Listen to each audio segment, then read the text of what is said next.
خبر شامل کرتے ہیں سیالکوٹ سے۔ بیورو چیف مہر علی رضا کی رپورٹ کے مطابق سیالکوٹ کے علاقہ فتح گڑھ سے جہاں محمد فیاض اور گلی ملک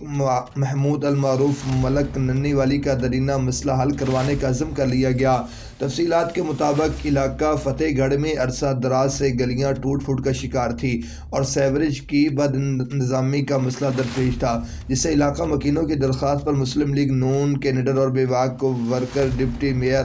چودھری محمد بشیر کے جانشین سابقہ چیئرمین یو سی فتح گڑھ کے چودھری محمد شکیل اور مسلم لیگ نون کے وزیر دفاع خواجہ محمد آصف، مسلم لیگ نون کے رہنما شجاع ساغر المعروف بلّہ بھائی کی کاوشوں سے محلے داروں کے مسائل کو فوری حل کروانے کا عہد کر لیا گیا۔ دوران سروے چودھری شکیل کا کہنا تھا کہ ہمارا علاقہ ہمارا اثاثہ ہے، ہم اپنے اثاثے کے لیے دن رات اور ان تک محنت کرنے کے لیے کوشاں ہیں اور ہم اپنے قائد میاں محمد نواز شریف کے ویژن کو لے کر آگے بڑھتے رہیں گے اور ایسے ہی ترقیاتی کاموں میں بڑھ چڑھ کر حصہ بھی لیتے رہیں گے۔